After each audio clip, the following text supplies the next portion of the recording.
Assalamualaikum warahmatullahi wabarakatuh. Selamat bertemu kembali dengan kelas virtual metode penelitian pendidikan, program studi pendidikan seni pertunjukan Fakultas Seni Pertunjukan ISI Yogyakarta. Nah, pada saat ini kita sudah sampai pada pertemuan ke-7. Di pertemuan 7 ini kita akan membahas tentang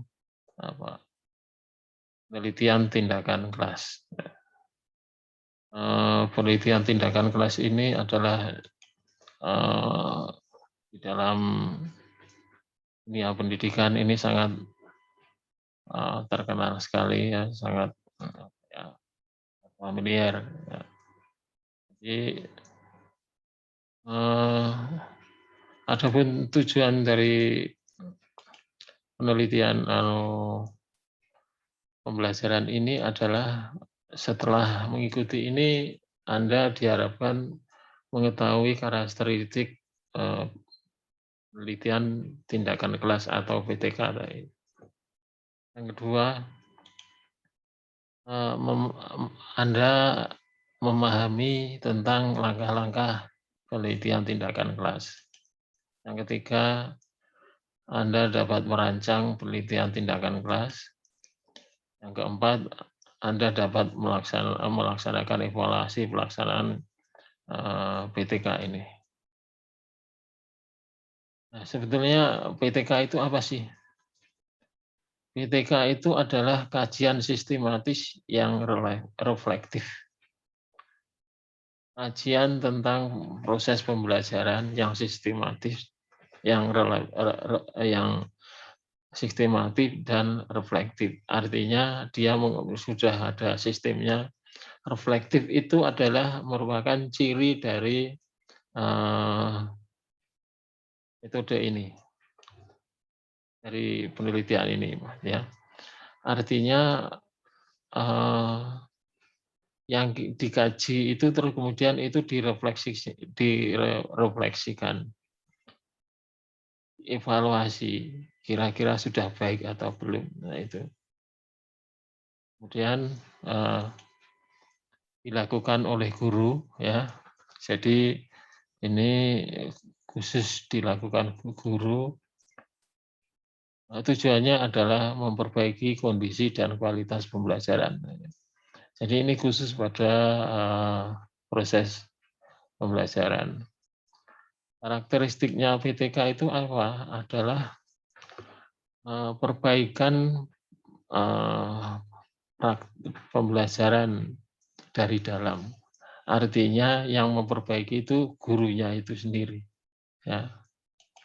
Terus yang kedua ini adalah usaha kolaborasi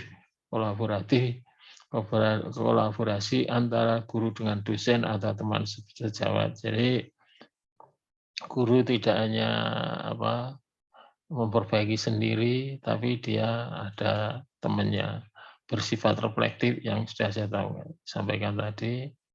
Terus kemudian manfaatnya adalah menumbuhkan inovasi pendidikan karena guru semakin diberdayakan untuk memprakarsai profesional secara mandiri.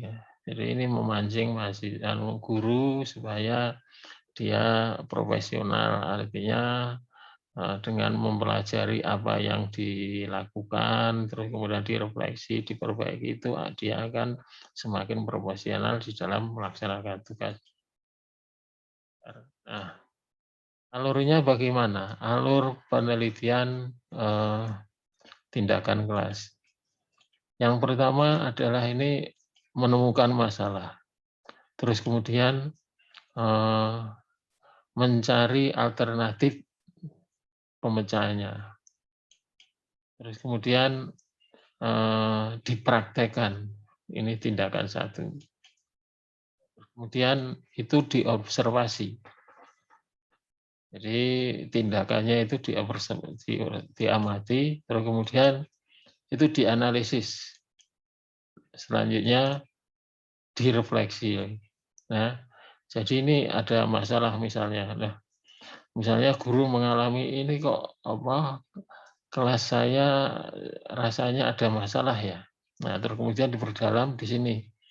Oh, ternyata ada di dalam, proses pembelajaran ada masalah siswa kurang aktif ya, misalnya. Siswa kurang aktif, eee, mengikuti pembelajaran. Nah, terus kemudian setelah eee, dicari jalan penyelesaiannya, oh, nampaknya media pembelajarannya kurang menarik. Nah, terus kemudian di sini dicari media pembelajaran yang menarik, terus kemudian di sini dilaksanakan ya, dilaksanakan, terus kemudian diobservasi. Nah, apakah ini alternatif yang saya laksanakan ini masih baik?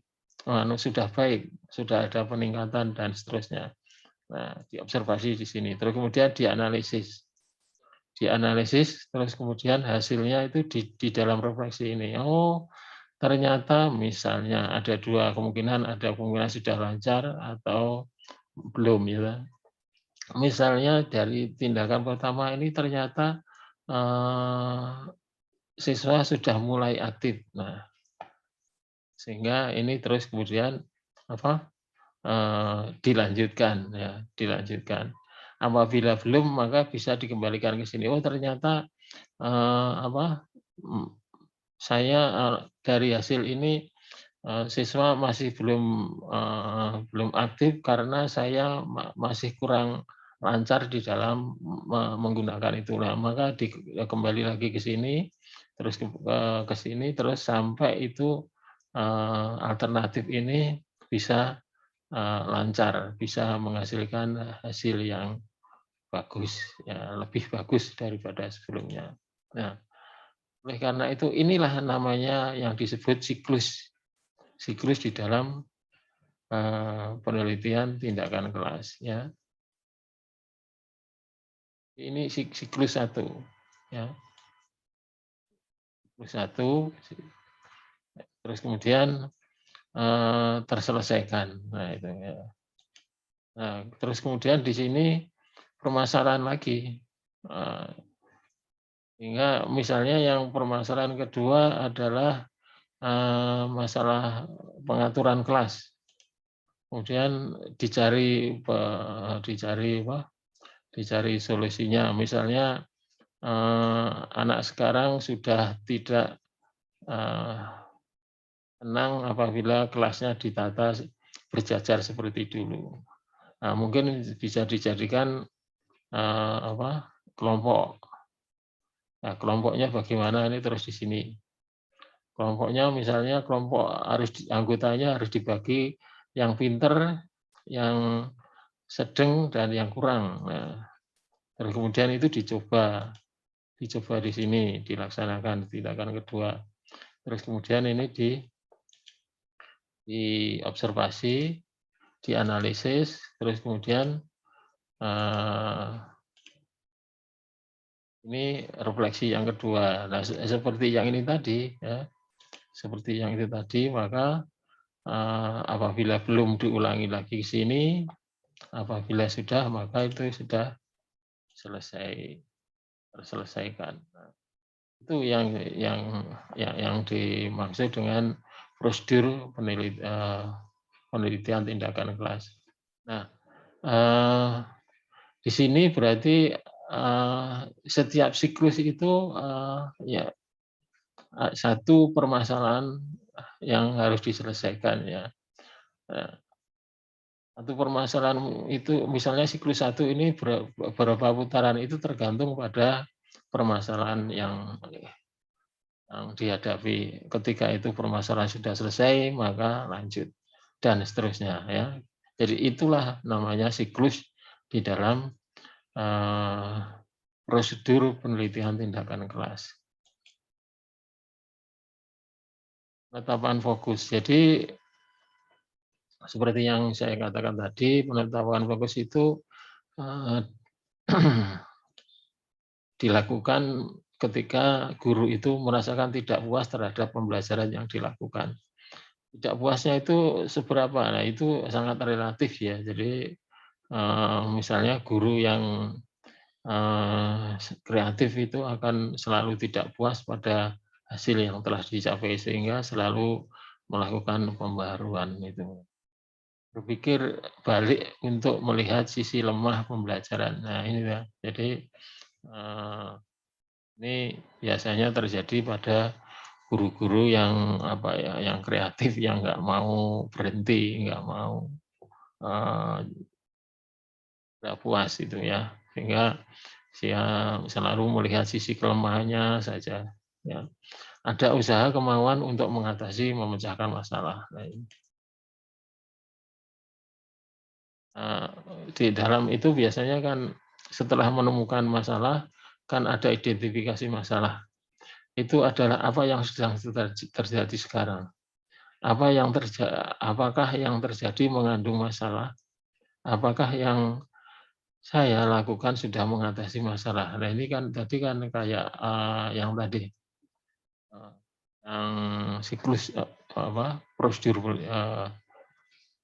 penelitian tindakan kelas tadi, ya, analisis masalah. Untuk analisis masalah ini bisa dipilih masalah yang dirasa penting ya, seperti kalau apa sebelumnya kedua atau berapa itu tuh ya. Jadi masalah-masalah yang dirasa penting lah yang akan diambil itu akan lebih bermanfaat. Jangan memilih masalah yang di luar kemampuan. Misalnya karena apa kelasnya kurang bagus maka ingin membangun, nah itu tidak mungkin ya. Pilihlah masalah-masalah yang mampu, misalnya apa metodenya harus diganti atau apa itu kan sangat mungkin sangat terjangkau. Pilih dan tetapkan masalah dengan skala kecil dan terbatas. Masalahnya jangan besar-besar. Nanti kalau besar itu biasanya kegagalannya sangat besar karena berbagai aspek ada di situ. Usahakan bekerja kolaboratif, kaitkan PTK dengan rencana pengembangan sekolah. Ya, jadi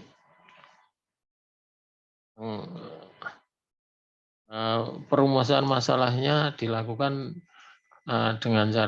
dengan apakah dengan menggunakan media OHP dapat meningkatkan hasil pembelajaran siswa pada mata pelajaran. Ini contoh itu apa merumuskan masalah itu. Solusinya adalah dalam bentuk hipotesis, pengkajian teoretik di bidang pembelajaran, pengkajian hasil-hasil penelitian relevan, sama seperti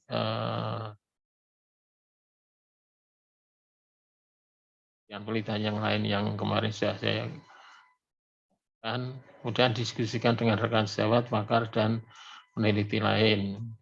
Pengkajian pendapat dan saran pakar pendidikan, refleksi. Jadi apa pengalaman guru. Ini adalah apa formulasi dalam bentuk hipotesisnya. Selanjutnya adalah hipotesis kelaikan tindakan. Ya. Hipotesis kelaikan tindakan itu adalah implementasi PTK akan berhasil jika, nah ini yang tadi analisis kelaikan hipotesis apabila didukung oleh kemampuan dan komitmen guru. Yang kedua, kemampuan siswa perlu diperhitungkan. Ketiga, ketersediaan fasilitas dan sarana prasarana pendukung perlu diperhatikan. Iklim belajar kelas turut menentukan keberhasilan PTK. Iklim kerja di sekolah merupakan faktor penentu keberhasilan PTK. Inilah jadi kelaikan cara menguji kelaikannya itu adalah itu semacam itu. Nah, kemudian setelah itu dirasa layak, terus kemudian dilanjutkan dengan persiapan tindakan, yaitu membuat skenario. Ya.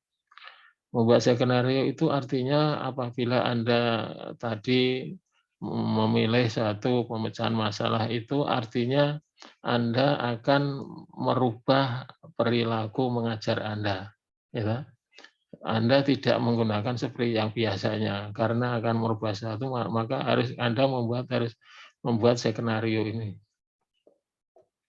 Misalnya kalau akan menggunakan internet, tindakannya itu akan menggunakan internet, Anda harus belajar dulu, oh saya harus mempelajari internet itu, terus kemudian apa-apa yang harus dilakukan, itu namanya skenario itu, ya.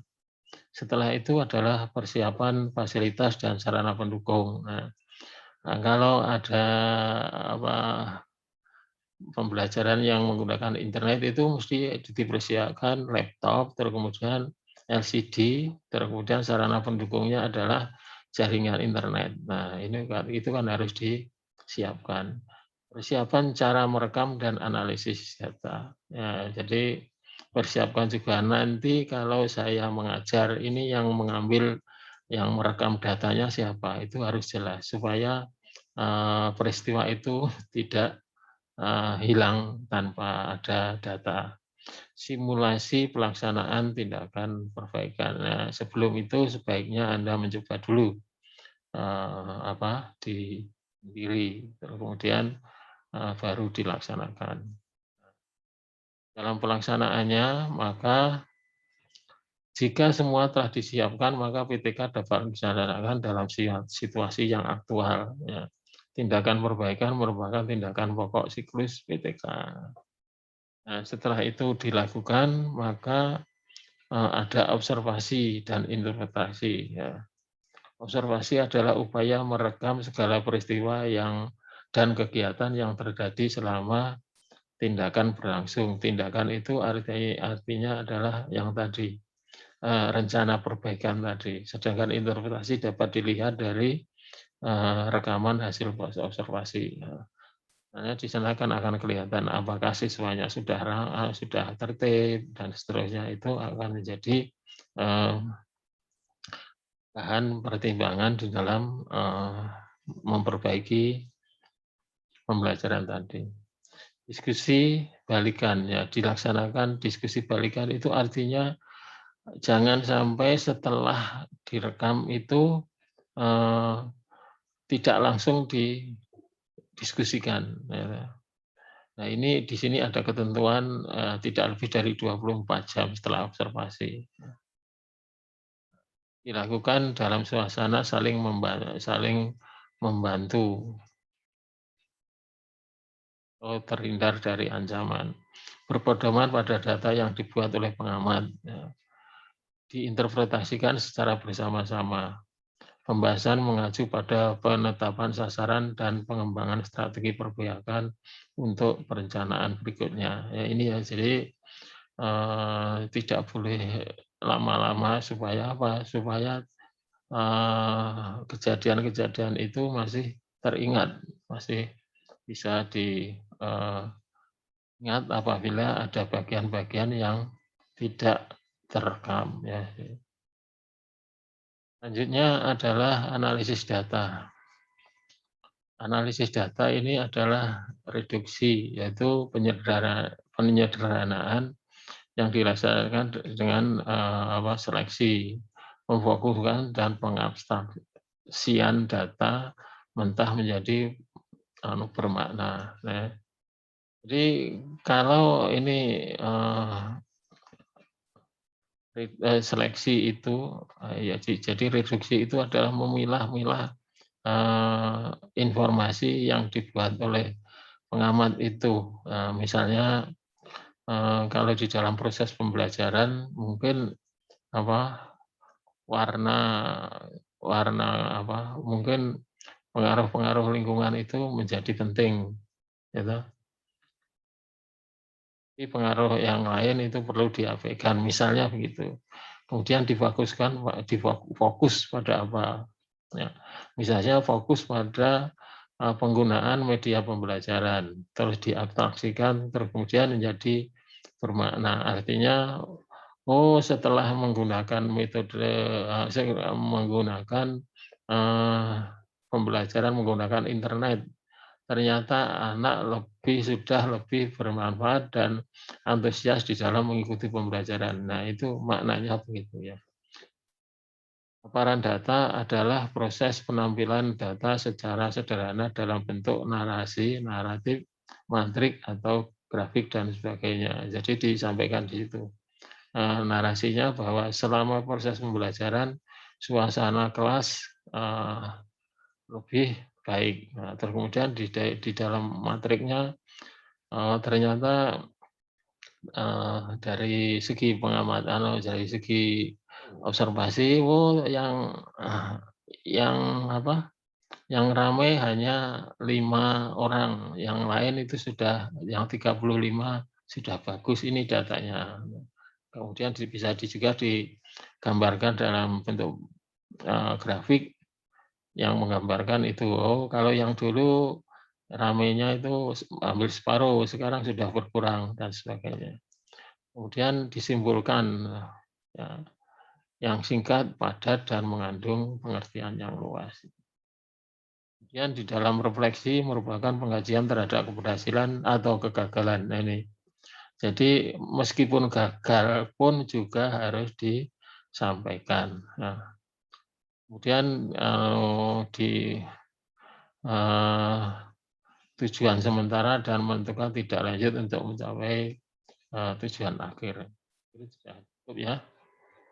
Nah, perencanaan tindak lanjut. Jumlah siklus PTK tergantung pada terselesaikannya masalah dan munculnya faktor-faktor lain yang berkaitan dengan masalah tersebut. Ya, jumlah siklus dipengaruhi oleh bobot masalah, kondisi siswa, guru, dan masukan faktor lain. Nah, jadi seperti yang saya sampaikan tadi, mungkin di sekolah-sekolah favorit itu melakukan perbaikan akan lebih cepat daripada sekolah-sekolah yang kurang favorit, karena misalnya fasilitasnya kurang, gurunya masih belum pengetahuannya kurang dan sebagainya itu ya.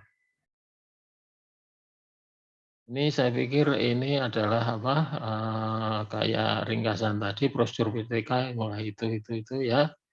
Terus kemudian pelaksanaannya guru merupakan aktor tindakan utama. Oleh karena itu pengamatan sebaiknya dilakukan oleh teman. Itu hanya untuk memantau proses dan dampak pembelajaran untuk perbaikan sehingga pelaksanaan pembelajaran lebih efektif dan efisien.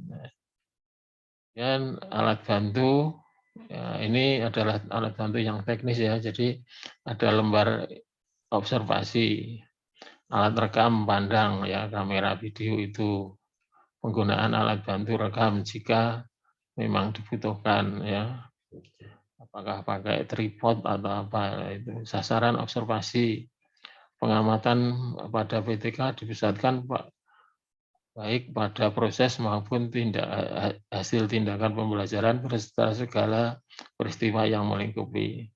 Hasil pengamatan langsung diintegrasikan guna menjadi masukan dalam rangka pelaksanaan refleksi. Nah, interpretasinya, situasi dan data dalam observasi diinterpretasikan dengan kerangka pikir yang berhubungan dengan yang dikatakan atau tidak dikatakan. Itu jadinya apakah misalnya dibuat lembar pengamatan. Oh, tadi ketika kamu mengajar tidak melakukan pendahuluan, langsung inti, ya, itu bisa dilihat dari situ ya. Fokusnya adalah membatasi perhatian pengamat terhadap fokus observasi, melakukan pengamatan komponen di luar fokus. Mungkin pengamatan terbuka juga dibutuhkan dalam rangka perbaikan tindakan. Artinya bahwa ini kemampuan seseorang itu dalam mengamati kan juga terbatas, oleh karena itu lebih baik difokuskan. Nah, ini observasi terbuka itu adalah penelitian mulai dengan halaman kosong sampai merekam seluruh komponen penting pembelajaran